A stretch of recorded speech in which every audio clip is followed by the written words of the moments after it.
Nous, on travaille avec un collectif qui s'appelle le collectif Biosourcé Grand Est. Donc, je travaille avec les pailleux, je travaille avec les gens qui font aussi la laine aussi, la terre cuite. Donc, on travaille tous ensemble. Après, on a chacun. Et là-dessus, je voulais juste faire un commentaire, c'est que je disais tout à l'heure qu'il fallait que chaque territoire utilise ses forces. Donc, on est suffisamment petit au niveau des différentes filières biosourcées pour pas se concurrencer et pour penser plutôt à des mélanges de matériaux, ce qu'on appelle des mix produits, ou alors à s'envoyer les uns vers les autres en fonction de ce qui correspond le mieux à un projet. Mais voilà, je voulais juste préciser ça parce que c'est important.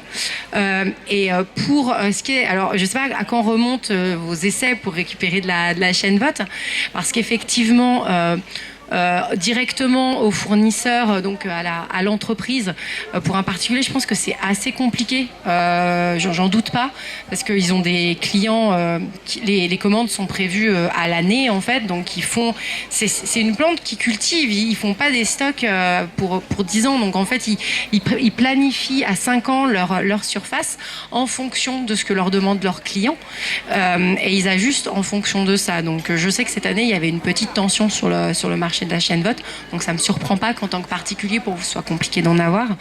Après, c'est pas pour ça que les fabricants de liants notamment peuvent pas vous fournir. En l'occurrence, on peut en discuter parce que sur le mélange chaîne vote chaud chanvre, normalement il y a de la ressource disponible aujourd'hui. Et pour noircir un peu le tableau, moi j'avais une question sur les difficultés dont... Bah oui, désolé.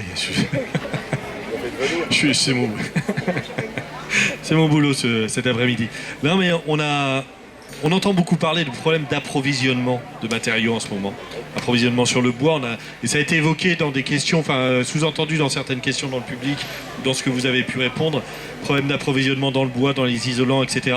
Alors, question à M. Naert, peut-être, puis à Mme Delangle. Où on en est de ces problèmes d'approvisionnement, et est-ce que c'est une chance pour vous, ces problèmes d'approvisionnement par rapport à notre matériau local? Alors pour la chance, je donnerai la parole à Estelle.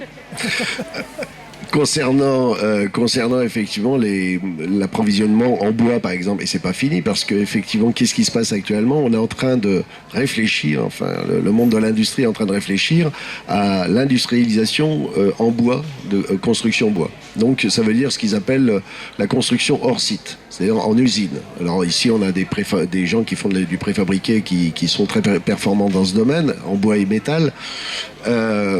Et donc, ça veut dire par là que quand vous êtes sur l'Aéro 2020, puisque vous devez avoir un impact minimum en émissions carbone, la meilleure des solutions, c'est de construire en bois si vous voulez aller vite. Si vous voulez aller vite, vous construisez en bois, vous faites de la préfabrication, de la charpente, et puis vous venez installer sur le terrain votre bâtiment en bois, un petit peu à l'américaine, et puis c'est extrêmement performant. Sauf que la filière n'est pas organisée. Et j'entends que les Chinois nous piquent tous nos bois. Alors ça, justement, j'ai les chiffres. Hein. Donc voilà. Le fait est, c'est que les Chinois viennent acheter, les Américains viennent acheter, mais c'est pas ça le sujet. En fait, ça représente, je crois, le total, Chinois plus Américain, 3%. De notre production, notre capacité de production. Sauf que la capacité de production, si vous voulez, j'ai participé à des commissions il y a à peu près 7 ans au niveau du ministère de l'industrie, de l'économie, qui travaille sur ces sujets de prospective.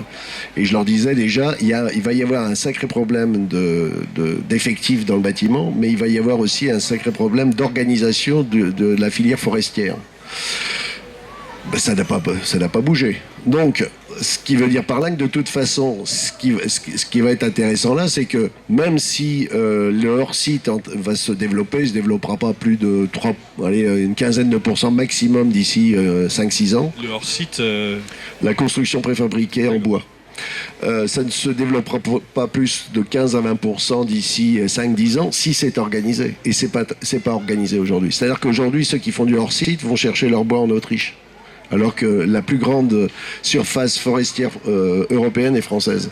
Donc ça veut dire qu'il faut s'organiser. Et par exemple, effectivement, le système de comment on peut appeler ça, enfin pas les domaines, mais le système forestier qui appartient à l'État, ça représente 20% de tout ça. Donc il va falloir s'organiser, ça s'organisera, mais dans le temps. Donc les 20% qui sont visés par les industriels pour le hors-site, c'est-à-dire la construction bois, ils rêvent un peu là. Donc ça sera au lieu de 10 ans, ça sera 15 ans. Et ça veut dire qu'en attendant, il faut trouver des solutions. Les solutions, elles sont là. La terre, elle est présente hein, là, de ce côté-là. L'excavation, le principe même, l'excavation des tunnels pour faire le Grand Paris, il faut en faire quelque chose de cette terre-là. Enfin, il y a des tas de problématiques qui sont, en fait, vous savez, c'est pas un problème, c'est un écosystème qui doit toujours faire bouger l'autre. Donc, c'est tout ça qui fait qu'actuellement, il faut imaginer que la pierre, puisqu'on a parlé, alors tout à l'heure on a parlé du biosourcé, c'est les végétaux, et puis vous avez le géosourcé. Alors géosourcé, c'est quoi? C'est la pierre et la terre. Moi qui suis un gars de la pierre, il n'empêche que la construction pierre est en train de redémarrer, en particulier sur Paris. Vous avez beaucoup d'immeubles qui se font en pierre, et là on est aussi extrêmement performant au niveau du peu d'émissions de gaz à effet de serre. Mais cela dit, ça reste 2 ou 3%. Le principe, c'est de se dire que c'est l'addition de tout ça qui va, c'est le spectre qui est en train de s'élargir. Avant, on parlait béton, parpaing, briques. Aujourd'hui, non. Béton, parpaing, briques, ça va prendre un petit coup dans la tête, même s'il en restera toujours. Et après, ça va être bois, ça va être chanvre, ça va être paille, ça va être torchis, ça va être pierre, ça va être... Enfin, il va y avoir 25 possibilités. Pour répondre à votre question, on va pas se réjouir de ces histoires de pénurie de bois. On parlait tout à l'heure même si le bois est c'est un gros matériau biosourcé par rapport à nous, ça reste, enfin voilà, on se positionne pas du tout comme ça. D'abord parce que on travaille beaucoup avec le bois.